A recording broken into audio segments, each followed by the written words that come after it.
Hi friends. Okay, today I'm going to talk to you about homeschooling. Tomorrow is our first official day of the school year. We took a long trip. If you've followed along some of my videos, you already know that. It kind of delayed the start of our school year. So we're going to our school year this year is going to go from October all the way through the end of June. And we start tomorrow. So I thought as I'm going through getting all their stuff organized and prepped for tomorrow that I would just show you kind of the stack of who's doing what and just kind of go each kid and show you. So I'm going to turn the camera around, try not to say a whole bunch of times, and pause awkwardly. Okay, here goes. Okay, actually before I turn the camera around and start talking about all the books that each kid is doing individually, I was going to show you a new, well, it's kind of new. It's similar to something I've done in the past, but it's a little bit new this year. I'm gonna just take one of these fancy, 15-cent spiral notebooks, and I wrote the name of each of the kids, and one time each week, I'm gonna meet with that particular child. Banana face. My kids wanna be in here. And here, say hi to your friends. Hakuna Matata. Okay, so in the notebooks, I'm gonna write all the assignments that each kid should do each day of the week throughout just 1 week. And then they'll meet with me, say Maggie meets with me Monday mornings, then I would meet with her every Monday morning. We would go over all the things that she did the week before and then all the things that she should be doing the next week. And obviously for my little ones, most of it is stuff that they'll be doing with me and alongside me. Don't do that.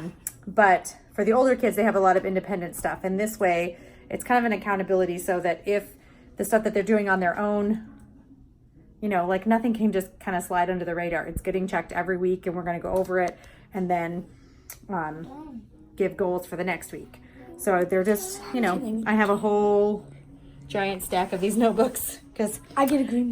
This year I have 8 students that are primarily with me. I actually have 9 that are in school, but Steven's doing classical conversations challenge 3, so I'm like overseeing it, but he's doing most of it independently, so I don't actually have a notebook like that for him. Okay, so now I'm going to turn around and show you. Okay, so actually here's my schedule for who's going to meet with me on which day. That's just something I've kind of roughly worked out there. And I have some activities that I just printed out for the first day tomorrow, like our first day of school. I have one of these for everybody. They just get to fill out all the fun, like what's my favorites kind of thing. And then throughout the day, we're gonna do some like coloring and what is this? What did I do? Like a word search and just fall printables for my little kids. Okay, so let me walk over. I'm going to start with Maggie because she's my kindergartner. So Miss Maggie, each of my kids now has a crate, and as the year goes on, their crate kind of fills up. We'll add supplement stuff in. So right now it just kind of doesn't look like a whole lot. But she's going to do The Good and the Beautiful. I think it's called K Primer. And so we just I didn't print the whole thing out. If you purchase their curriculum, you can choose to get it as a PDF and then print it out yourself. So that's what I did. I just printed like the first 20 pages and put it in this notebook so it doesn't look overwhelming to her. So we'll do just a little bit, and then when she's finished with this, we'll print out more. And then one other thing that I do with almost all of my little ones is, I think this is put out by Rod and Staff. Yeah, Rod and Staff Publishers. It's just a series. It kind of goes A, B, C, all the way through it. But it's just workbooks that has a lot of learning your colors and, just simple little kind of preschool even almost. But it's a lot of busy work. My kindergartners, when they're young, they tend to be very eager. So she's going to want to do like half this book in one day. But it's a lot of just busy work, things that I don't care if she does it all really, really quick. And then I just picked up from the Dollar Tree, like some number books. Well, she already worked on this one a little bit. I'm sure I'm going to get more of those from the Dollar Tree. But then the other thing that I do for my kindergartners is the beginning it's the Explode the Code series, but it's called Get Ready for the Code.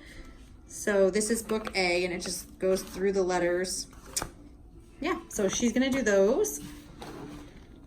And then, who do we have here? Nicholas. Nicholas is partway through Teach Your Child to Read in 100 Easy Lessons, so we're just gonna keep going.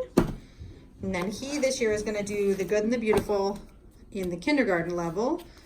And this looks a little well-loved because it was Mabel's last year. And then he is finishing, he went all the way through book 1 in Horizons last year for math. And now he's gonna do book 2, and hopefully we'll pick up speed and he'll be through book 2 a little bit quicker so that we can move on to first grade stuff.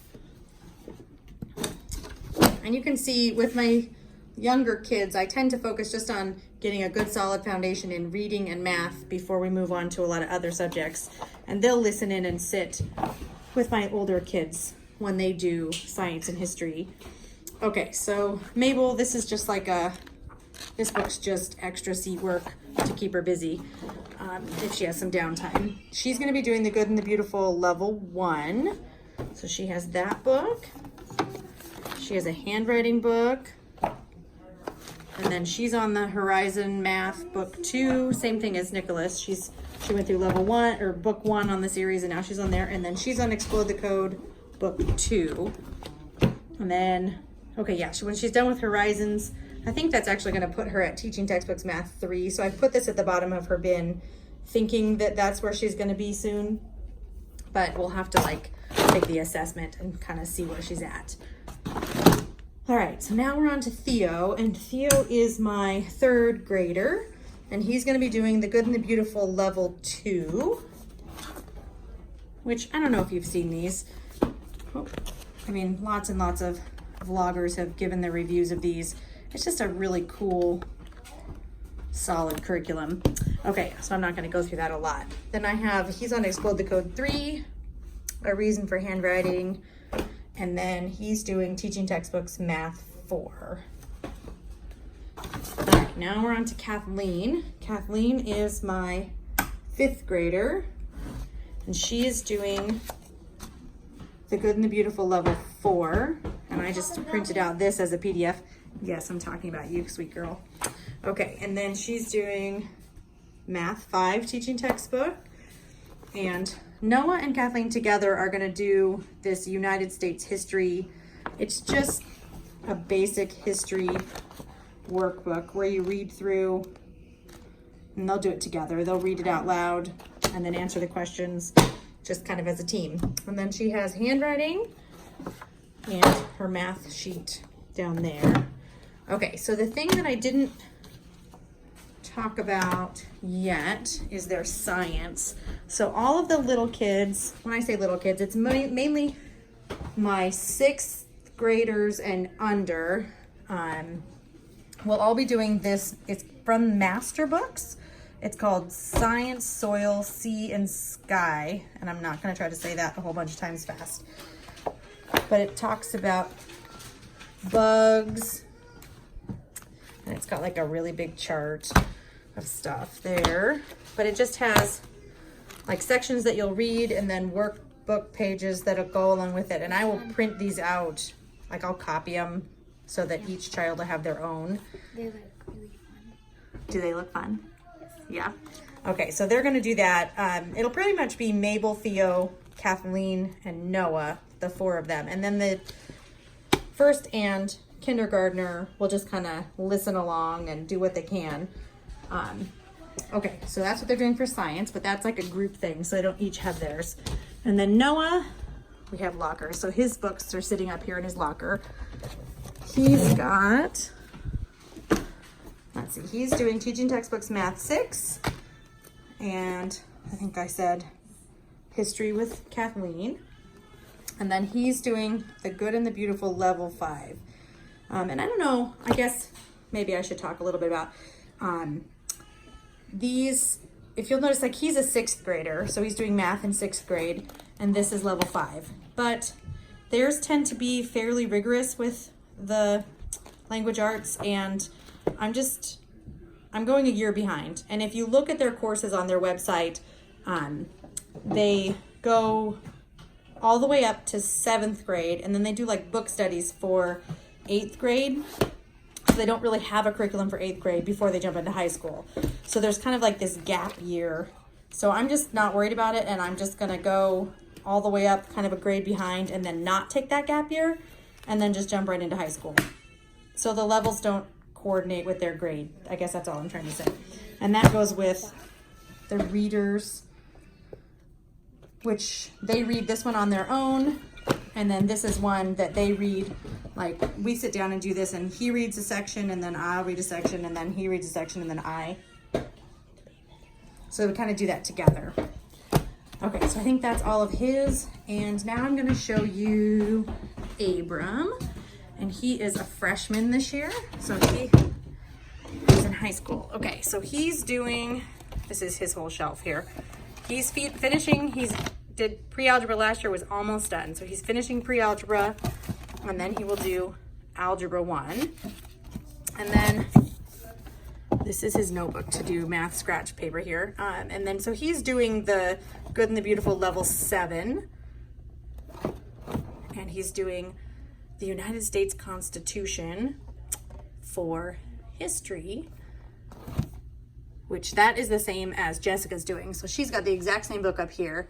And then for this, that's only a 1 semester book. So they're doing this, the Land of Fair Play for civics for the 2nd semester. Okay, and then I asked him what he wanted to do for science for his freshman year, and he chose the Master Books Astronomy set. He's actually really excited, and I've had to like try to keep him away from reading all of this ahead of time so that he'll actually have stuff to do when school comes.